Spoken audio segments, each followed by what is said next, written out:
Yan. Sa love life po, wala kang swerte. Parang kayo yung magdadala ng pamilya, pati sa love life. Tapos, kayo po parang kayong tao. Sasabihin nyo pagalit kayo, pero mabait kayo. Parang hindi yung tatanim ng galit. Tapos, yun po gagawin nyo lahat para maging matagumpay.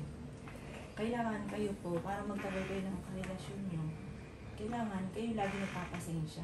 Kasi yung mga nagiging karelasyon nyo parang pasaway din. Hindi nila mahaba po buhay nyo. Hindi rin po kayo sa akin.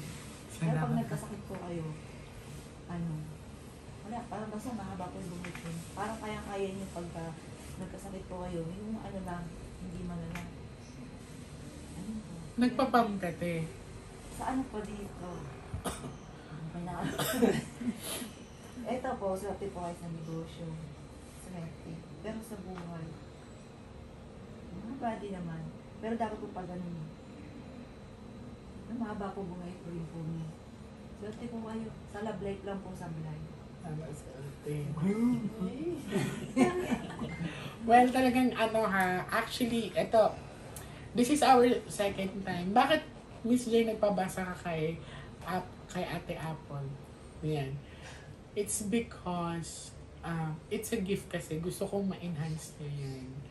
And sa akin, hindi ko kasi nababasa ang sarili ko. And yes, she's right. So, nakailang relationship na rin po ako. And yun, mahaba talaga ang pasensya ko. Minsan nga, sa kahabaan ng pasensya ko, yung ibang tao na yung mga kasama ko na sa bahay, nagagalit sa akin. Kasi parang sa sobrang kabaitan ko daw, parang alam mo na yun, nakakainis na daw minsan.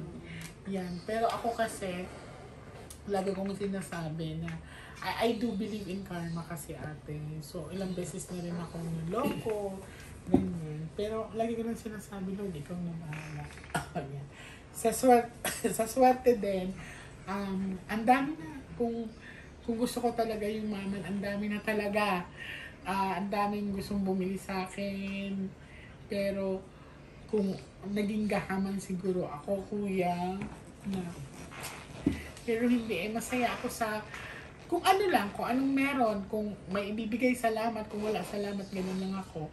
And, ayokong maging abusado kasi matatakot ako sa point na, baka pagising mo yung gift natin is mawala na.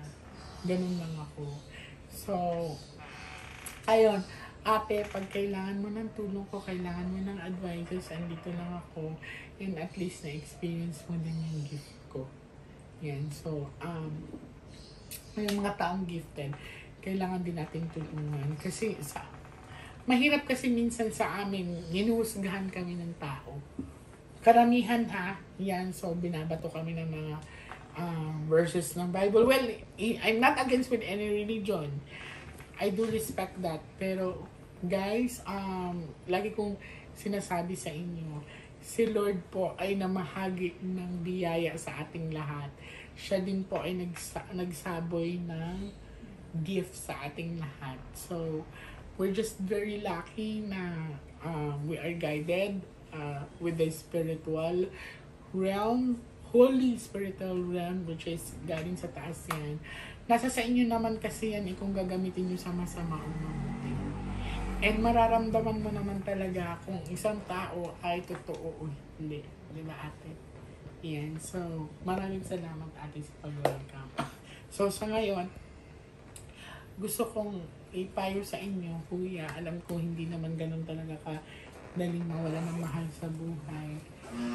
One step at a time. Okay? Minsan, kailangan din natin sila pabaunan ng ngiti kaysa lupa. Okay? Minsan. Thank you, ate. So, okay na, kuya. Maganda ba ako dyan, kuya? Siguro